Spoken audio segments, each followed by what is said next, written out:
Thank you very much. It's great, a pleasure to be here, and it's also a very important moment in the South African art scene because photography is being recognized here as an important part of the visual arts.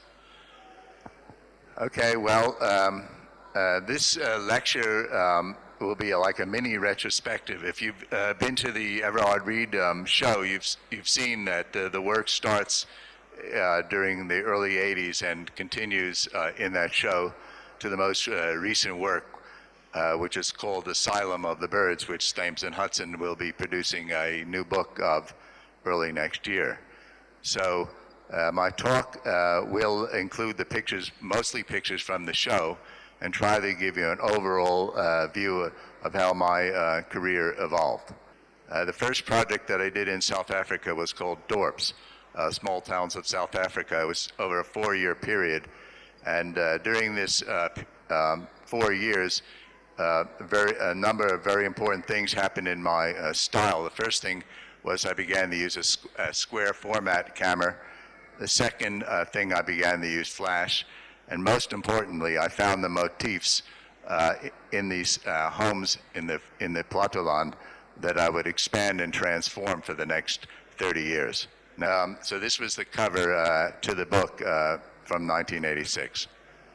This was the only period in my career where I actually took photographs of exteriors of buildings.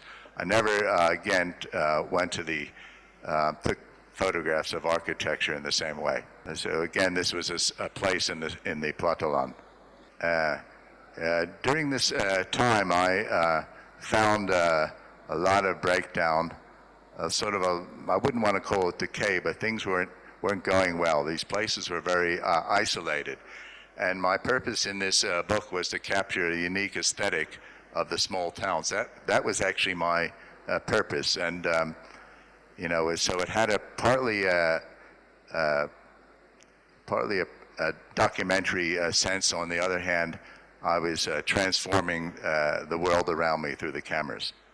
Some of these pictures I found in my contact sheets that I hadn't looked at for like 30 years, and then we republished this book last year, and it was quite nice to find some interesting photographs that I had just forgotten about. It's like finding a hidden treasure. Sometimes when you take pictures, it's like being on a river. Sometimes, and this is what happened to me during this time, if you think of a river, sometimes it overflows. It pushes you over here. You land up in a different place, a place that you haven't been to before. So this is what happened in a few times during this period. The river pushed me on the other side, and I found the place, a state of mind, a state of being in these photographs, in these places that I would go back to and back to and back to for the next 30 years. As I said, let's put it this way. If you've been in most of the small towns and spent summers there, you can imagine how hot and difficult it is. It's very difficult to find subjects. There's not too many people walking around. I always tell people, one day, I went like this: knock, knock, knock. A man answered the door. Hello, sir. How are you? I'm fine, Meneer. I'm fine. Can I come in? I'm really interested in meeting you. Of course, Meneer. Come inside, have a cup of coffee, have a cup of tea. You know something? That's where it all started. When I walked inside, literally, metaphorically, I found that place, Platteland. This was a 8-year period that I photographed in the countryside, and during this time, I worked with a group of marginal white people living in the countryside. And there was an 8-year period, as I said, and I finished this book. And it was a very controversial book here in South Africa. I got death threats. I always tell people in 1994, In 1994, I had one friend here, one friend, my dog Leroy. That was it, boy. Everybody ran. I wasn't very politically correct, and I'm very happy I wasn't. And I hope I never will be. This is one of my most famous photographs. I'll probably take it to my grave. More people know this picture than know me. When you see it, you don't forget it. Why don't you forget it? Well, maybe sometime I'll give a longer lecture and then I'll answer that maybe. This is one of the new photographs I found, because Portugal is going to be republished next year, so I found a lot of new photographs, and I'm showing a lot of these photographs here at the fair. Young maid and woman. Yeah, young maid and woman. Yeah, this opened a wound here. You know that. It's opened a wound. Yeah, people didn't like this book. The left didn't like it because it was politically incorrect. I was accused of exploiting people. And the right didn't like it because that's what they were trying to hide. I guess if a new government hadn't come in at that point, I wouldn't be sitting here. I'd be in some other country right now. Outland. Then I moved to the city. I've never taken any pictures outside of Johannesburg area since '95, so nearly 20 years of photographing in Johannesburg and this area. So during the period, I started seeing myself as an artist now. In this period, I was transforming the reality in front of me. So during this period, it was a very important period because there was an active theater of the absurd going on between me and the subjects.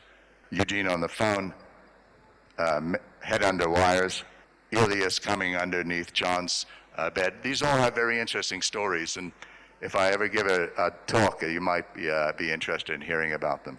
John and roommates, a scrap metal worker holding globe, bent back, gardener, shadow chamber. Beginning in 2000 to 2004, I found a particular place to work. It had a lot of small rooms, and that's why I call it the Shadow Chamber Building or the Shadow Chamber Project. And this series, during the middle of it, I stopped photographing faces, and the pictures started to become more complex, more abstract, and drawing started to be introduced into the work. So this was a very important period. About 2003, portraiture actually started to disappear. This is a very famous, iconic photograph called Twirling Wires. At lunchtime, you can see that during this period also the photographs started to become more surreal in nature. Funeral rites drawings started to appear in a very frequent manner. Ape skull, rejection, you see the cat on the top. This is quite a good picture because for the first time, this was taken in 2003, I was able to integrate drawing, you see in the background, drawing, painting. The man is a very sculptural, has a sculptural body, and the photography comes at the instant. Photography is about capturing the moment, about making one comment that time can't be repeated. This is the crucial thing about photography. It's about capturing the truth within the moment. Tethered dove, boarding house. In beginning in this, and during this 4 years, I worked in another place, working with the people, and during this time, the drawings really started to become prevalent in the work. This is the cover to the boarding house book. If you look at the picture, it's impossible to see, but you see the most important thing in this picture is when the eye goes white. That's when the picture comes together, when the eye goes white. Bitten, ouch, off to the hospital, you got some stitches. Okay, this is the title of the talk. It's called Asylum of the Birds. This will be a new book that's coming out early next year. Every picture has a bird in it, so I've been working in a place full of birds, full of animals, full of people, working with the people to make the drawings. I don't work with artists. I work with people from the margin. 9 birds. Try to get 9 birds in a picture. That's a real difficult job, and especially a flying one. You see, drawings are everywhere, and the birds are everywhere. This was taken during the I Think You're Freaky music video. I took this picture on the set. It's quite a good photograph. This is the cover to the new book, Asylum of the Birds. It's called Take Off. 30 years and 20 minutes.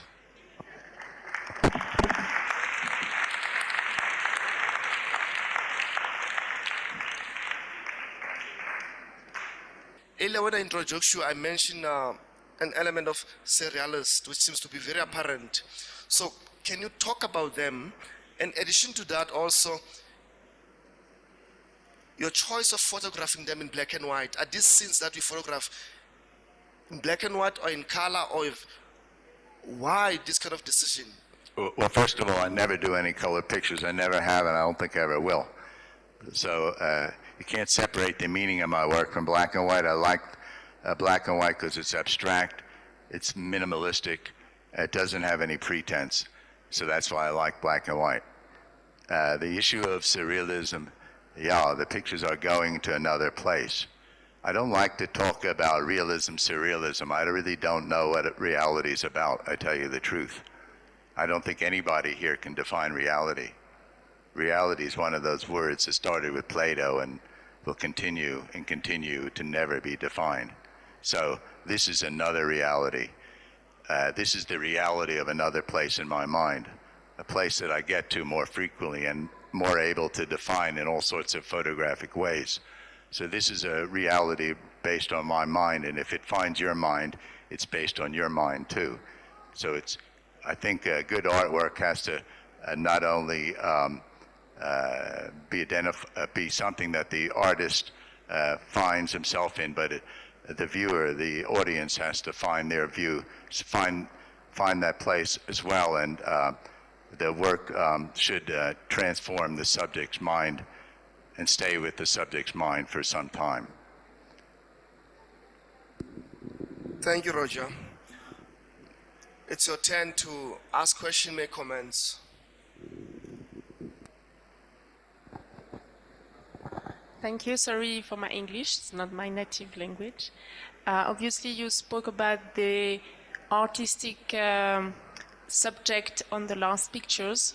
Are you doing the artwork that it seems to be in, like drawing, this face drawing? Are you compose yourself, or do you find these artworks from other artists? It seems like you are painting something before, compose the thing, and then taking the pictures. I think it's interesting to know it's an important question. The artwork in the pictures, sometimes, if you look at the painting, the drawing, sometimes it's all mine, sometimes it's there, sometimes it's interaction with sometimes 10 people. So it's never the same. And I'm one of these artists who actually starts with the background sometimes rather than the foreground. You know, most people are looking for the content in the work. I'm also very formalistic. For me, the form in a way makes the content. And so if you can't get your form right, you won't get your content right. The other thing that's important in a picture is ultimately, what does it mean? What does it mean? So it's okay to get the form right, but then what is the picture saying? Is it staying with you? Is it pervading into other people's mind? Is it a penetrating viewpoint? So these are important things. So to answer your question in short, the photographs are a result of an interactive process between me and my subjects, and me and different parts of my own mind. Any further questions?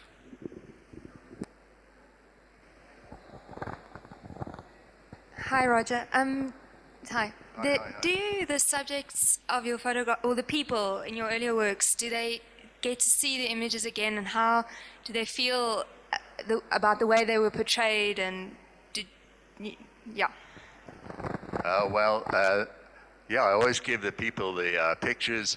I help them. Sometimes I give them money, which I love to do. Sometimes I help them find a doctor. Sometimes I give them food. You know, sometimes I get 30 emails a day or 30 SMSs, when are you coming to see me? My subjects really like me. I think a lot of people during the time I did Plotterland didn't like the idea that my subjects liked me. My subjects like me. I like my subjects. I've always thought of my work as two-way street. One-way street doesn't work with Roger Ballen. Two-way streets are the only street that I like to stay on. One more, two more questions. One. Hello.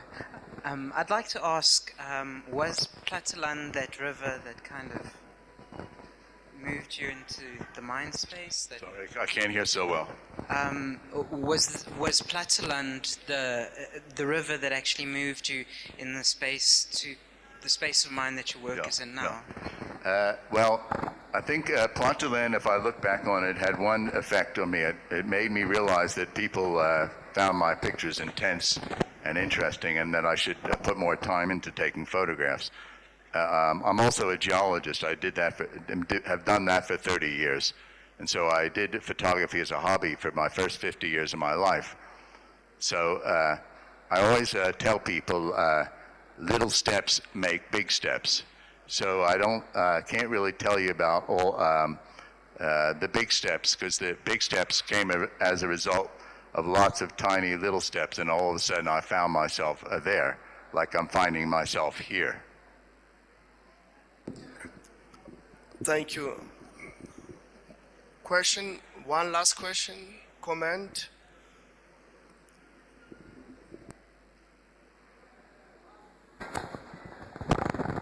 Hi, Roger. Hi. I feel like your later work seems to say a lot more about you than the subject matter, and it seems to have evolved into that from project to project. Was that a conscious decision, and do you agree with that at all? Yeah, I think the work is much more about a state of mind, a place of the mind, rather than a place called South Africa. So it's about a place somewhere between here, and somewhere else. And so that I'm trying to find that place all the time. And if you're an artist, I have to tell you about the two processes that take place. The first process, which is a difficult process, is to get down to that place, to find that place, to find that core, to find that spot. Now you're there. Maybe you found it. Now you got to get it up. You got to bring it up. And you got to, once you bring it up, you got to construct something with it. There's no point just leaving it there. You got to take it up and make something of it. That's part of the process. Thank you. Just to wrap up, Roger, I would like you to respond to this one comment or a question. You've said in your presentation that for you, transforming the world through photography, that was your comment I've noted, meaning that you use the camera to transform the world. And also you made a very interesting comment between the relationship of the form and the content. And where I'm leading at is, especially with the latest work, there's something that the form takes over than the content in terms of being it a photograph of an artwork or is an artwork, the relationship between artwork and the photography. So I would like you to comment on two things. One is what it is that goes into your head when you're producing this photograph. Is it in terms of the form, which is the language in which you use to record these images or to produce them, and two, the subject matter in terms of the content and all of that. And lastly, I'm also interested in, as I've asked earlier with David, the question of aesthetics and photography. Well, firstly, in many ways, form isn't necessarily purely separable from content, and content isn't separable from form. It's like the subconscious exists on many levels, as does consciousness. So we can't really, I can't really totally separate the two. It's just that if the forms don't come together, the content won't be there. It's just like, if you don't know how to use a period and a comma and a colon in your writing, you're not going to get your point across. It's that simple. But what about my aesthetic? The aesthetic keeps evolving. It keeps going to different places. It goes to strange places. It goes to dark places. It goes to exhilarating places. It goes to places that I've never been before. And that's why I do photography. Thank you.